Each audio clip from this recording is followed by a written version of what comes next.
And the message from Burner, I believe, would be that every black person should please remember that you were Africans before you became anything else. I was coming up with that intro, and I was like, which song should I use? And I asked my girl, and then it was between that and African Giant. Because part of me was like, I didn't want to use a song that everybody knew. Right. Part of me, but then I played it. She was like, no, you gotta use this song. Yeah, bro.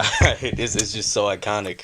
And the last time that we were here, we were talking about it, and just his impact and everything, and his mom giving that speech. I was like, that's got to go in front, because that was an amazing speech, and to put everything in perspective, just what our podcast is going to embody as well. So if you're listening to this is the African Connection podcast. I'm here, I'm Drew, and I'm joined by my guy BENJI. What's going on? Thank you so much for coming along this journey with me, man. Yes, sir. I was kind of like, should I ask, should I not? Maybe because you never know if somebody's gonna agree with your idea and see your vision. And as soon as you said yes, I was like, all right, let's go. We got it. And the last episode that we did, you said that there was a great reaction to that from everybody that you showed. Yeah, man, I got a lot of love, man. A lot of people hit me up, talking about it. Like you said, everyone you told thought it was a good idea, man. Everyone that saw it said it was a good idea, man. They gave us mad props for even, you know what I mean, going after it like that. Talking about some of the stuff that we talked about. Yep. So, man, people were mad happy about it, man. So, big up, That's good, because, like we said, African culture is becoming more acceptable in the United States, and it's just seen more, and now, headlining stages and doing your own tours. For real. Just everybody getting the recognition that we deserve. Because if you look back at African and Africans and music wise, a lot of it was taken. Right. Like if you look at the stuff for the World Cup, like I believe it was it Shakira who did it? It was Waka Waka. Like that's from Cameroon. I didn't know that until my mom. I was like, really?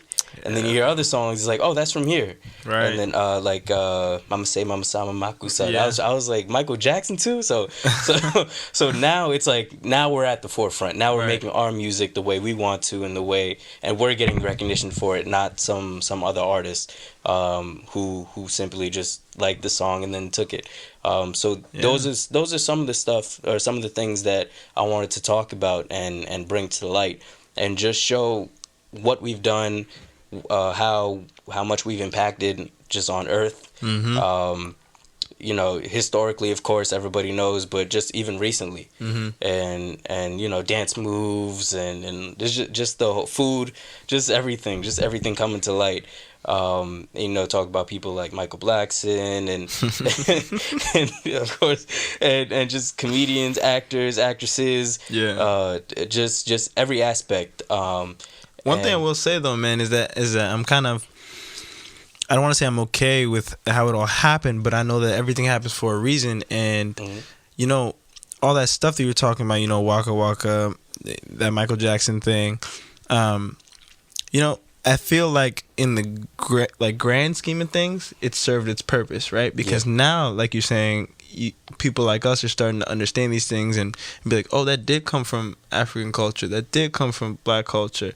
And you start, now it's the information age, so we're starting to learn those things, and then we have a totally different perspective than those behind us, right? True. So that we can then give an even more informed perspective to those in front. So I think, man, everything happens for a reason. I think it's all a blessing, and I'm never opposed to someone being inspired by someone, by other people's work. I just wish they would give credit where credit is due. Yeah, exactly. But everything that's done in the dark come to the light. So because then it's our job to go search for it, instead of just like, oh, it was this person that did it. Then it's like, then you have to go look at the album and look at who helped and this and that. It's like, oh, so that's where they got it from. Yeah. And then that takes money away from their pockets. Yeah. I forget, there's one song, in the jungle, the mighty.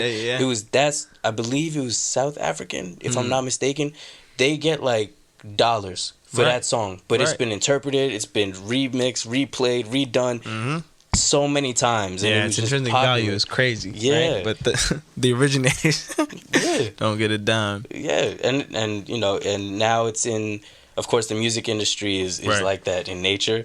That's true. That's true. It's very true. But going back to what you said about us being like second generation, and in America, and or our parents coming in here being immigrants, and just working hard, and we have a different perspective from what they went through and what they saw, and that's gonna be a great thing to bring into basically the creative space, Right? Because a lot of it is skits, a lot of it is people on YouTube making jokes, and then you know it resonates because then we're like, oh, that happened to me and stuff like that.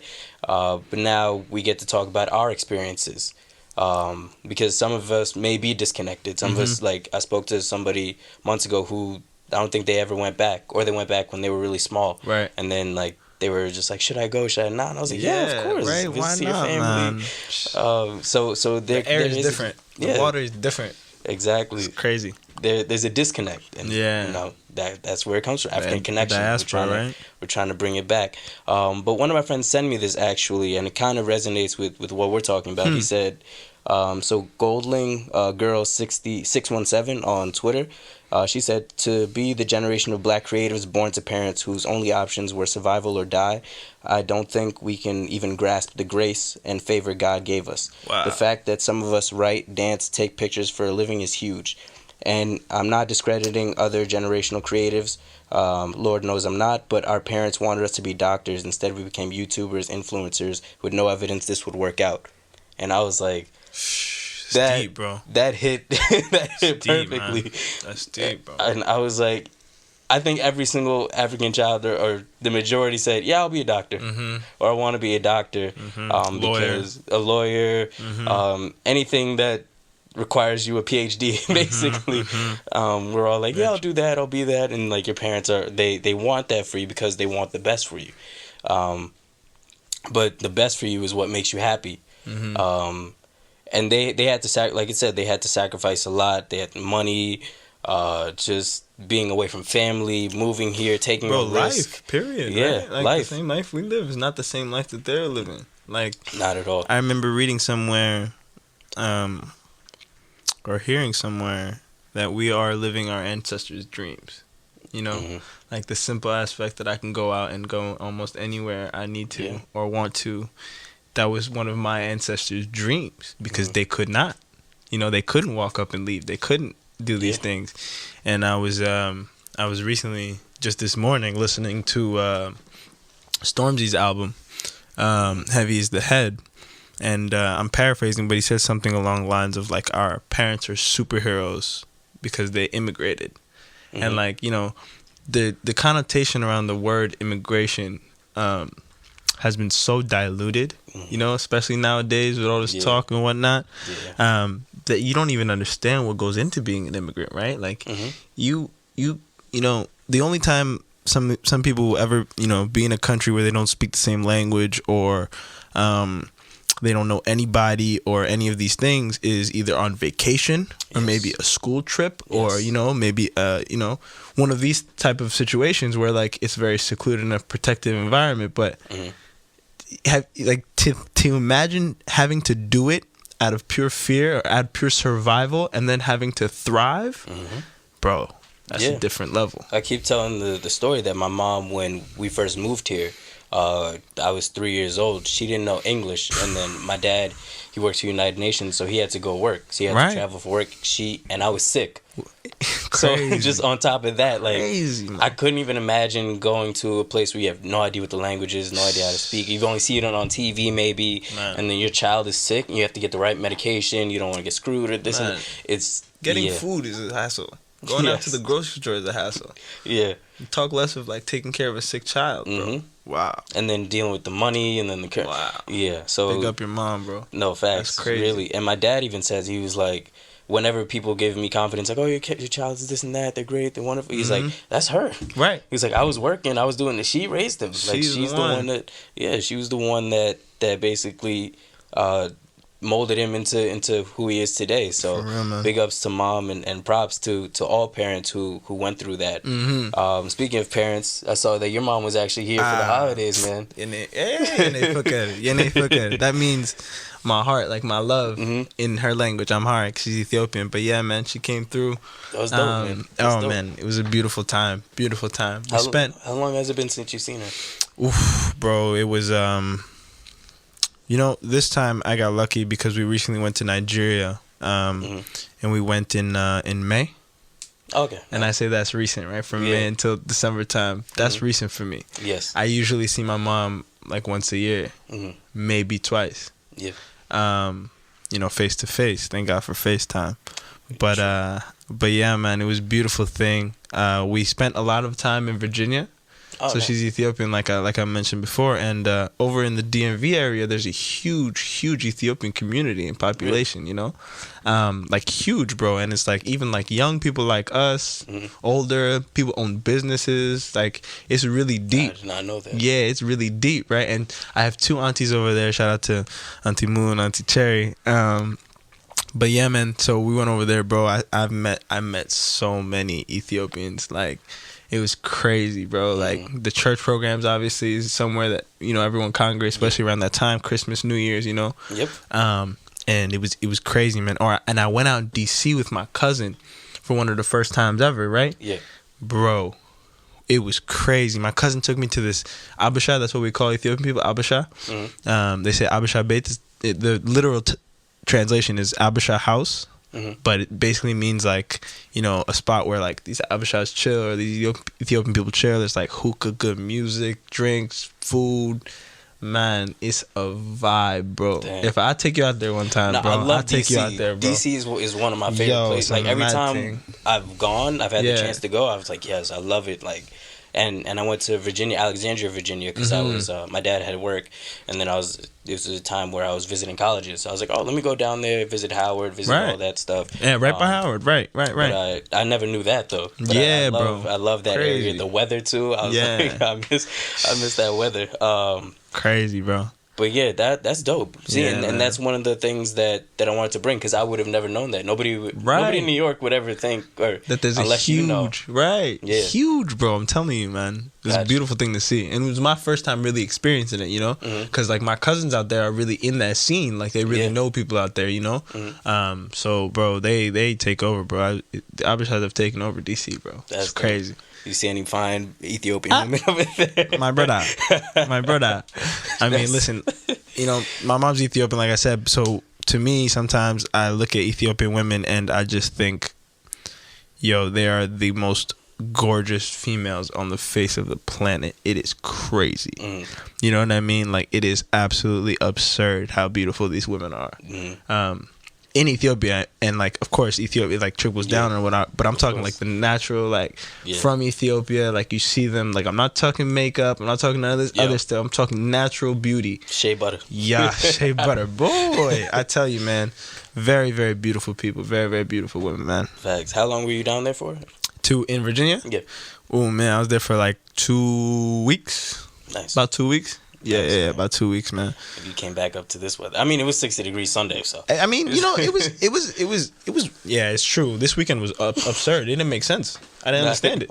I didn't understand. I was like, yo, I told Rob, I was like, you want to go to brunch today? Like, yeah, bro. Like, we might as well go outside. It looks like you want to go to the park? Like, that would have been a great day for Central Park. For real. First day, like, oh, you lucked out. Smooth picnic, right? Exactly. No, man. But yeah, dude, that place is DC was cool, man. Christmas, even on Christmas, I don't know what it was like. Christmas in New York. You spent Christmas in New York? Yeah. Was it warm? Do you remember? It wasn't cold. Bro, it was like 65, 70 on Christmas Day. I was like, huh? We haven't had a white Christmas in a minute. Yeah. And I'm cool with that. I don't like the cold, man. Nah. I don't like the cold. Nope. Trying to move. Like, I'm tired because I lived in Canada. Oh, my goodness. And so that was like... Oh, my goodness. It's fun. Like, I like skiing. I like doing stuff in the snow, and that's cool. I like doing activities because then you're hot. Right. But if you're just standing there and going to work and going to class. Oh, God. Thank for college because you could just skip. Yeah. High school, you had to go. College, you were just like, you know what? not today. It's not gonna happen today. It's not gonna happen. I'm not making this 8 a.m. Yep. I remember in high school there was one year where it snowed so much that that they had to add extra days of school. But we were seniors. Right. So we ended in May. We were like, yeah, it's I'm good. Done. Yep. So they added like a week or something. I was like, juniors. damn, I feel bad for you. Oh no. Yeah. I'd be pissed. Facts. Like, I'm not going. I'm using my I can't control the weather. Like, just y'all can go. Exactly. God didn't want me to go to school today. Like, don't give me more days. Exactly. So then you were down there. Then you came back up here. Yeah. Then came back up here. Both my brothers were with me as well. Mm-hmm, I saw that. Yeah. Play a little ball. Yeah, a lot of ball actually, man. My little brother's a beast. Gotcha. He's a beast, man. He's on his way. Where's he going again? So he's actually at a basketball academy in Florida. Yes. Talk about good weather. He's out in Florida on the west side, at a basketball academy. So he's putting in his work every day. Gotcha. Trying to pick up that scholarship. You know what I'm saying? Do his thing. Go D1. Gotcha. So he's on the way, and the other brother, he's already Division I soccer player. So he's in Brooklyn. Mm-hmm. So he's just chilling. So he was just around. Got you. That's dope, He's man. just doing his to thing have now. all like the whole family around and everything like that. Mm-hmm. It was a blessing, man. Yeah. It was a blessing. I needed it. Mm-hmm. You know, it's good Definitely. for the soul, bro. I needed it. Definitely, man. That was like me in 2019 because it was 10 years I think it was since I saw my grandparents. Wow. And you know everybody was doing the decade wrap ups and stuff like Right. that, and I was like, it's crazy to think where we came from. Like we went through high school and college during the same day. Like it went so quick. crazy. You don't even. It's just like a regular day for you, and then you look back. It's like I did all that I in went this. through a whole 10 years. And then I saw on Twitter, this hit me. Somebody's like, this is the decade we're going to have kids in. I was like, yeah, I'm not ready. I was like, what?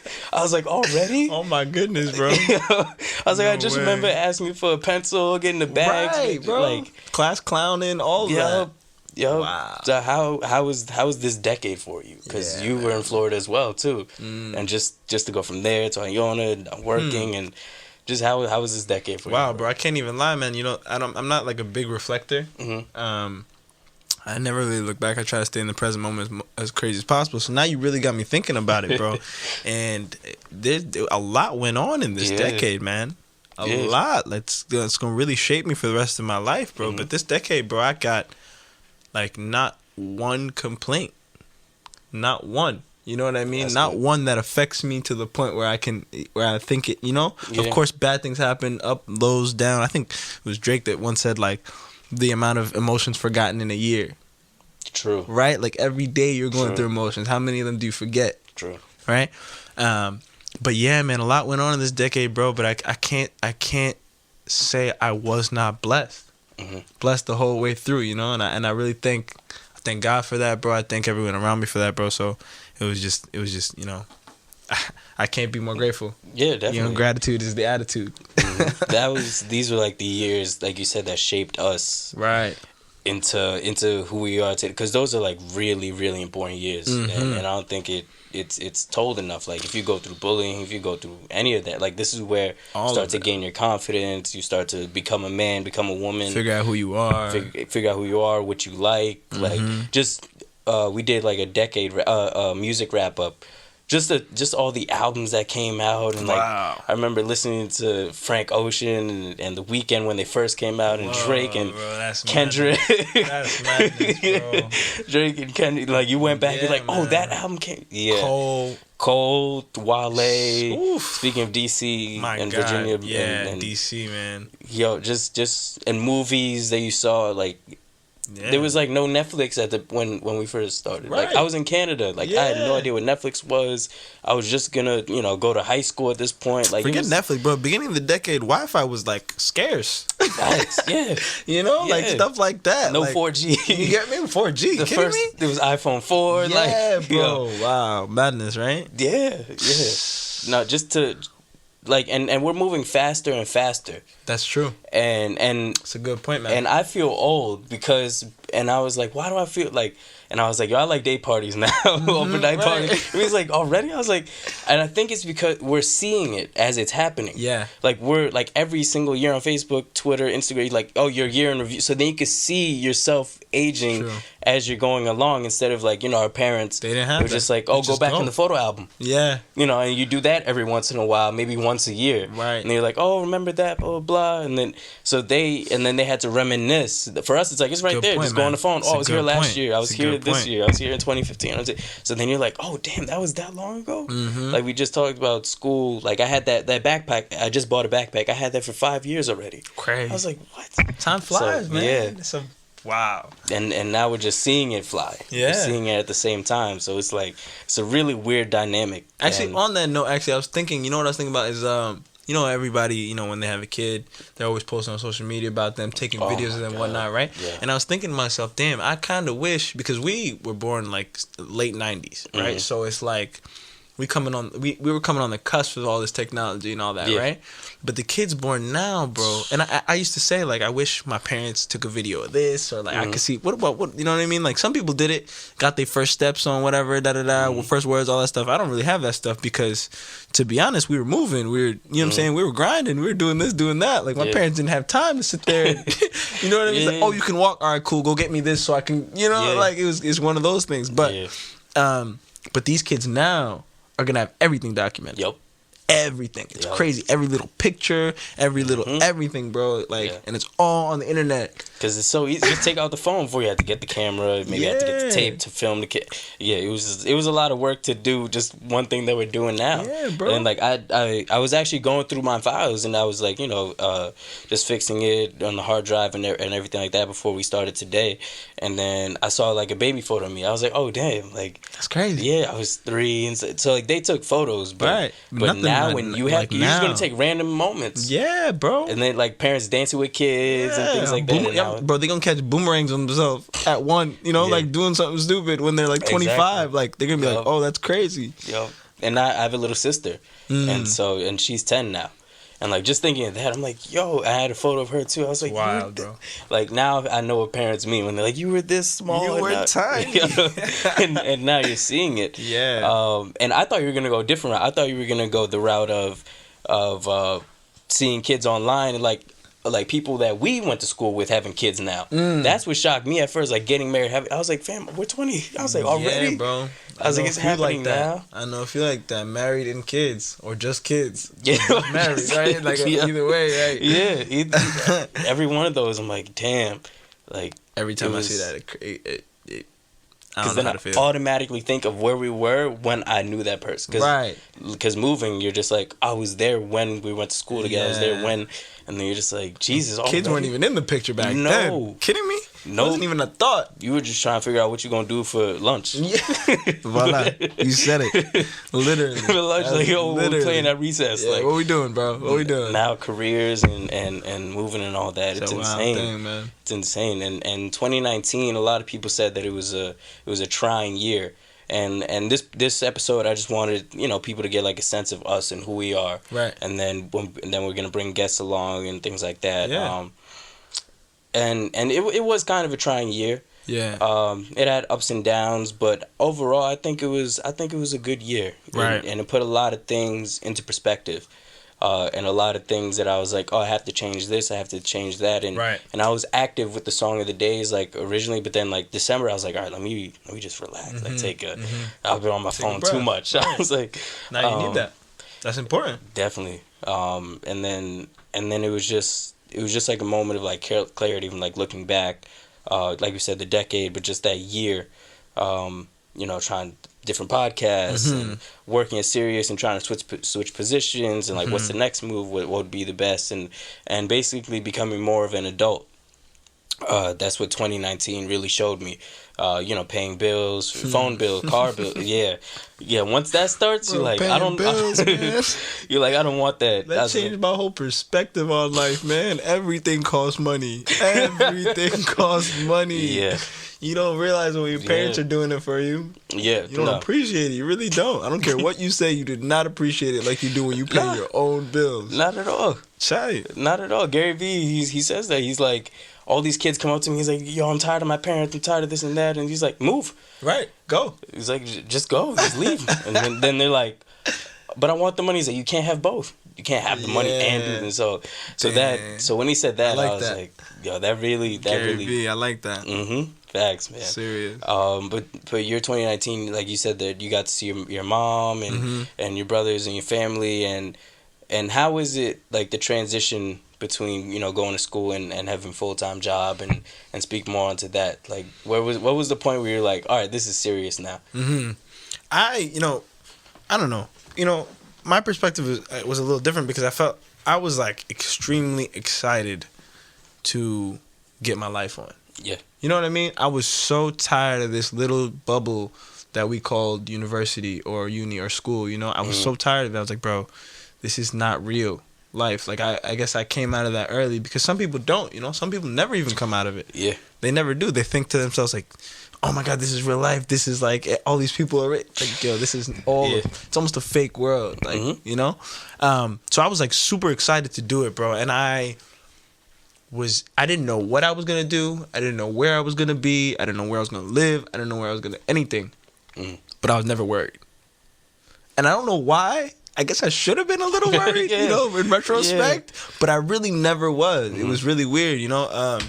And I don't know, the universe just took care of me, man. You know what I mean? I managed to get a crib, to get a job, to get a, you know, like stabilize everything, and then be able to do even more after that. So that transition was cool, man. When I knew it was getting serious was when I switched roles for the first time in my company. Yes. That's when I knew, because like really I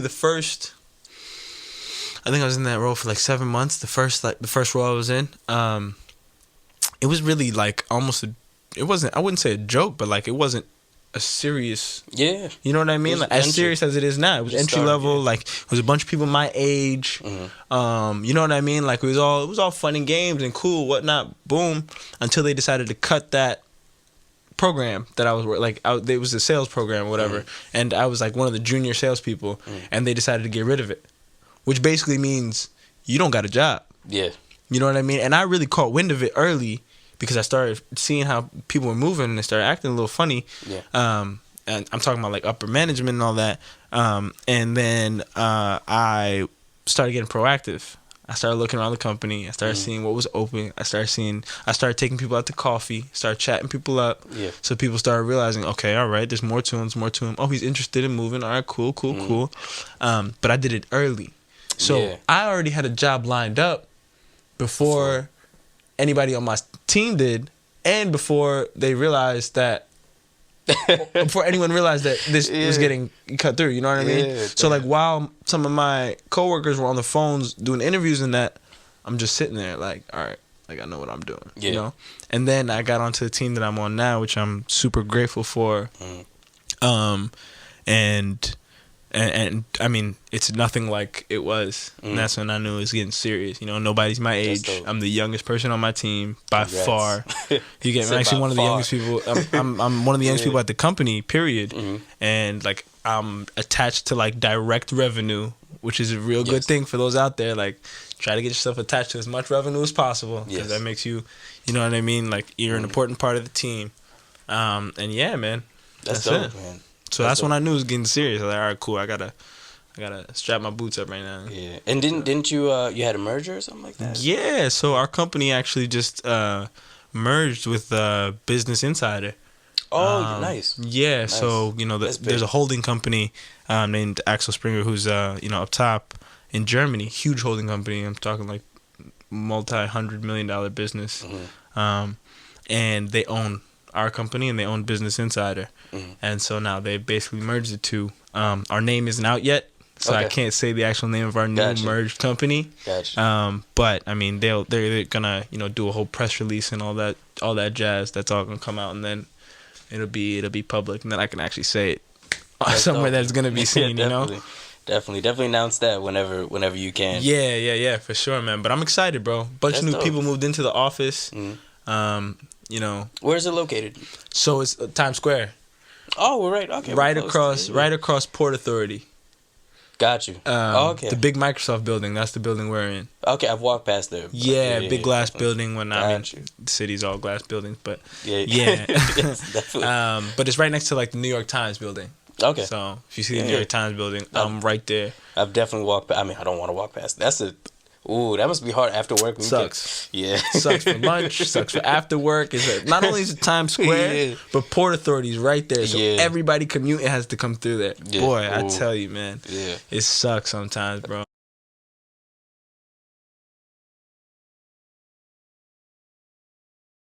So yeah, basically, like we were saying, Africa is so diverse, and there's so much to learn, and there's so much, and it's really lazy of people to just generalize and be like, oh, it's all the same. It's like, no, it's not. Even the wildlife. It's ignorant. Yeah, exactly. It's ignorant. Even the wildlife is crazy. Like we have animals that nobody else has on this continent, and the resources. Mm-hmm. Like Africa is sustainable. Like you could be there. Like that's you don't need to go anywhere else. Takes from there. Exactly. Why do you think they've been there for so long? Yeah. Like that's one of my questions that I ask people. I'm like, if it's that bad, why have they been there for so long? Yeah. Diamonds. Why did they come in the first place? Exactly. Diamonds, gold, all of that. Oil. God, everything, bro. Coffee. Even coffee. Hey, bro, coffee, bro. Even coffee. That's a fact. Yep. All this Starbucks coffee comes from Africa. Exactly. Namely, a few select countries are like very good at coffee, but all over, man. Yes. So those are the things that I want to get into, and the truth to come out, because that's for all the podcasts. I want the truth. Truth is the most important thing. I love documentaries, and I'm watching one on World War II right now, and I'm watching to get the truth of what happened, how it went down, and things like that.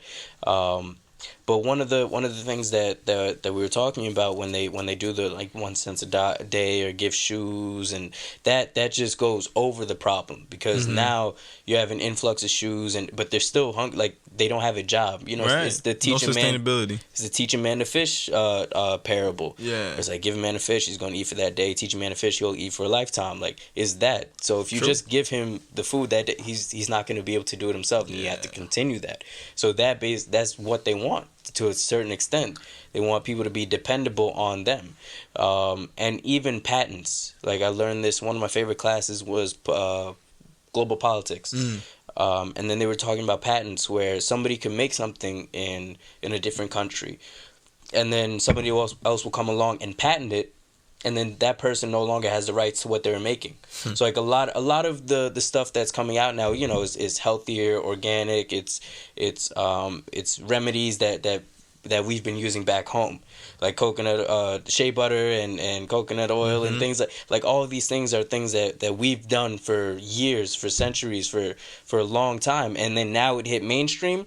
And then now it's those people who are profiting. Like it's companies and corporations who are profiting. Right. So it's things like that really matter, because again, like we talked about giving credit, that's money. Right. That's money out of people's pockets. Direct. How many Africans should be millionaires? Direct. How many families should be doing amazing? It's just sad. It's just sad to see, and a lot of it right now that that gets talked about is sports. Where France, the national team, won. Everybody's like, yeah, but all those players are African. Everything won. Maybe not Griezmann. But yeah, bro, the majority 80% is an African team. Like that, like not just like of African descent, but like direct like foreign parents, like all that, Yeah, like, came over to play. Yeah, to get more money. Yeah. So all that, and then it makes you think: what if they stayed? What if we kept the talent? What if they didn't go, FC Barcelona and Bayern Munich and Liverpool and Manchester and all these teams? What if they stayed in Africa and played for their team? Right. Like, it would be a different world completely if Africa, if it was the powerhouse that it should be. Like it should be the most dominant continent of everywhere. Like so everything has. Because of events of slavery and just total annihilation of tribes and territories and things like that, it's the story has changed so much, and everybody, like I was talking about Black Panther recently of Wakanda. I'm like, that's what it should be. Right. That's what it has the capability to be. Right. To be, but because of all that, it's not, and so many areas are not the same. The names are different. Just the territory, like putting tribes together, like it's everything got mixed up, and so like now kind of want to untangle that, and But basically, one thing we can't do also is that like it's like you said, there's all those like factors that like have changed that, right? But I think the overarching theme is the mentality is wrong, right? To the example that you brought up about like those players playing for France and not playing for their home countries, right? I can't fully blame the players. Yeah. Why? Because call a spade a spade. There's a lot of corruption in Africa, with those corrupt. So it's the leadership that's in place at the moment that you have to blame, right? Because if Pogba, I think he's Cameroonian. Pogba, I'm not sure what country Cameroon is from or he's from, but if Pogba decided to go play for his, country, right? They would honestly probably try to extort him, right? They would, try to use his fame in that for their own means, right? So it's that, like, it's people like us that have a connection to Africa that understand what doing that could do, that need to step into those positions so that we can create like a better overall experience, Yes. So like but I have full faith that it's getting there, especially with nowadays where you can look up everything, and like how we're we're going through the information age. We're also going now through, in a book I was reading called Frequency. The book is called Frequency. We're going through something called the intuition age, right? Where everyone's now like resonating at a higher frequency.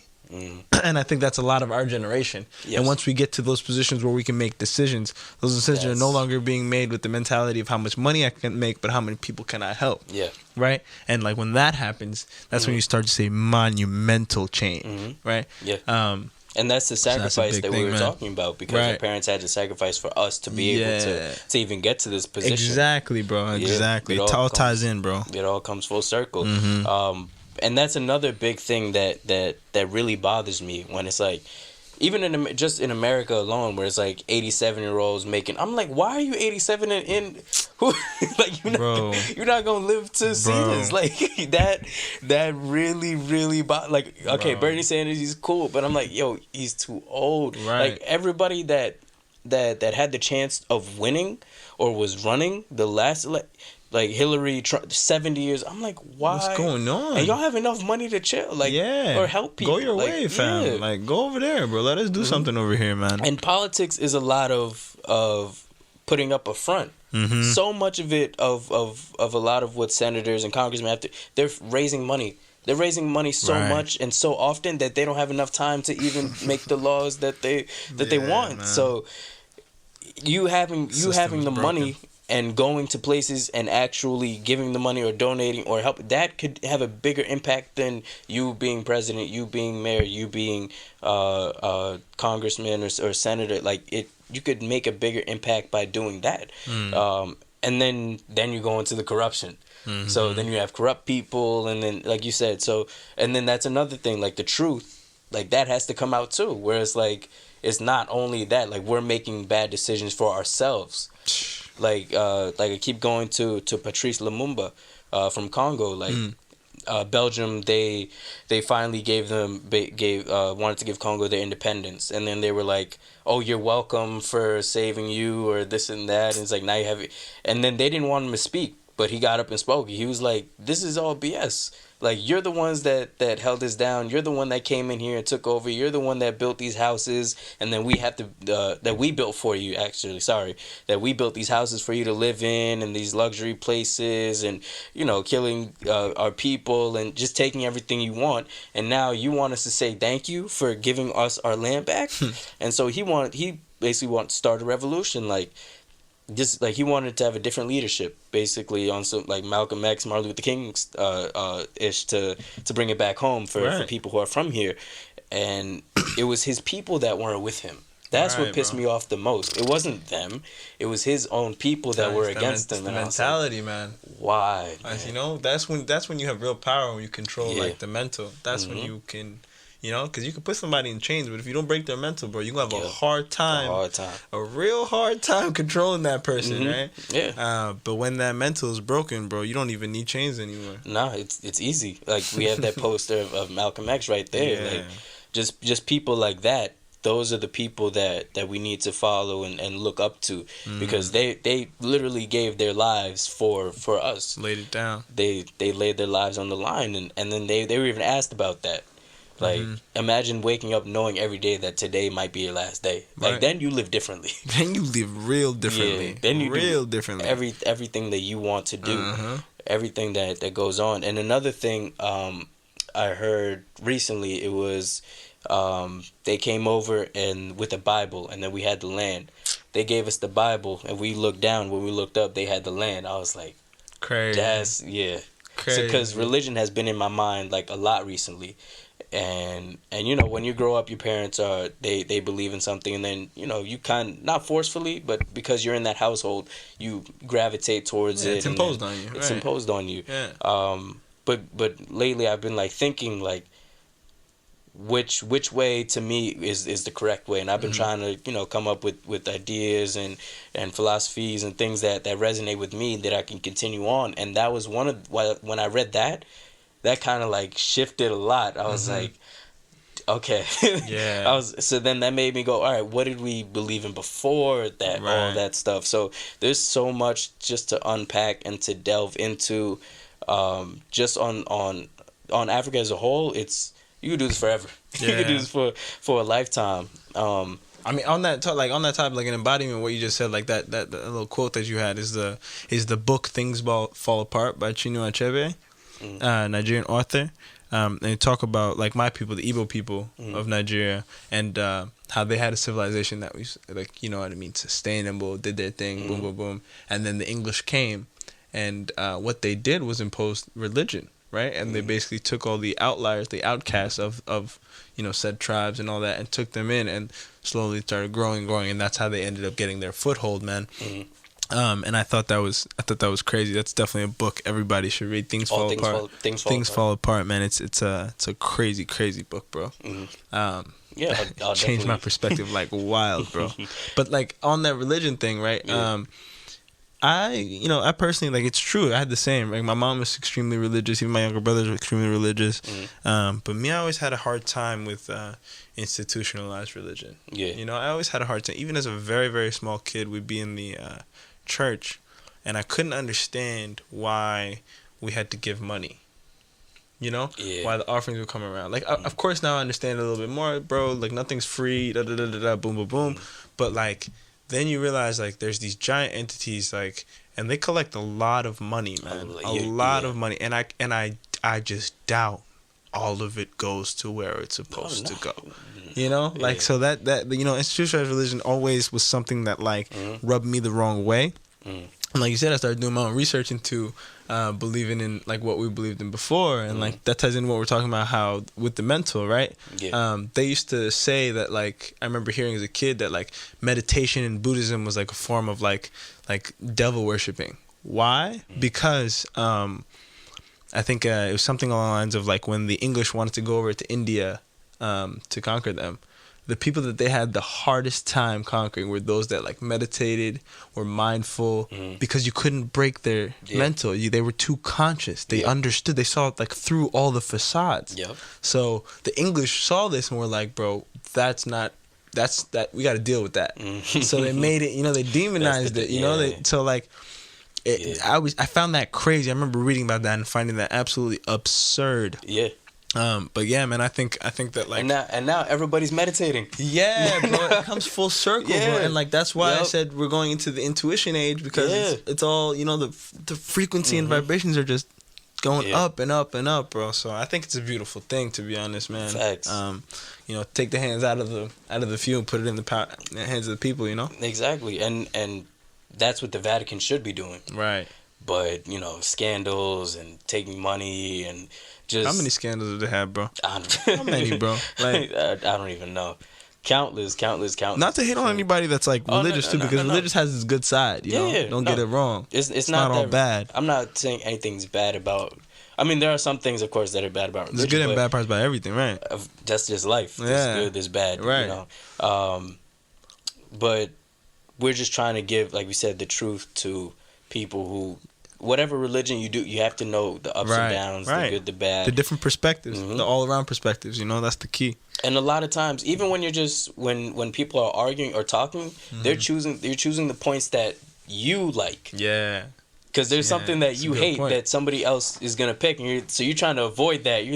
So you're trying to make your arguments around just certain things. Like, and then that's how people, you know, with the Bible, with the book, you could take this, like you know, if you have a conversation, gay versus straight, then somebody will take like a passage where it says God does this, blah blah blah. Somebody else will be, no, God, Jesus loves everybody, so you can't. So you're just taking basically what you like in an argument. That's And that's the thing. So it's just different ways of interpretation. Yeah. But if you choose, you know, love everybody, be respectful, just be kind, and do your work and be diligent, it's those people who have, you know, I would say easier lives, or they're happier, because they're living a pure life. Right. And recently I've been saying that things are like aligning. Like everything seems to be aligning. Like when I was like, all right, let me take action, let me do this, and this, like, and I keep telling my girl, I'm like, everything just seems funny like how that works, right? Everything just seems like it's sitting in place, and it's like the perfect time. Like I'm in the studio here, I'm working at Sirius. Like it's time for me to, you know, I want to transition to the next part, and like I have more people helping me now because I've been there for a little bit longer. Before it was just me. I was like, oh, I want to go switch. Now it's like Ty's helping me out. Then my manager's actually helping me find a position. Then, you know, so it's just everything seems to be aligning, and it feels like when you're on your path, in the right path, then it's gonna be a different life. So that's probably why when, you know, you said I should have been worried about my apartment, like everything was. I just wasn't. I couldn't. It was just good. Yeah, man. Telling you, man, it's definitely gonna be a big year. Yeah, it's definitely gonna be a big year. The reason I say that is because, bro, there's so much symmetry, and when you start seeing symmetry, that's like a very good sign that things are looking up. Yeah, and man, 2020 is the year of clear vision. 2020, man, you know, it's gonna be a doozy. Definitely, man. Where can people find you, bro? My Instagram is real Benny, real Benny with 2 N's, 2 Y's at the end. I'm on Twitter. I'm on Instagram, Facebook, LinkedIn, Snapchat, LinkedIn. Yeah. Do it all, man. I'm there. Find me on Instagram, Twitter, Facebook, Andrew. But on Twitter and Instagram, Life of Drew, LIFEOFDREW, 2 underscores after that. Thank you, man. Thank you for coming on this journey with me. Yeah. We're going to post clips, all that stuff, content coming out. We're going to have great guests, too, to speak to, and we're going to give y'all just a different perspective on just how amazing Africa is. So just stick along with us, and we'll be back. Peace.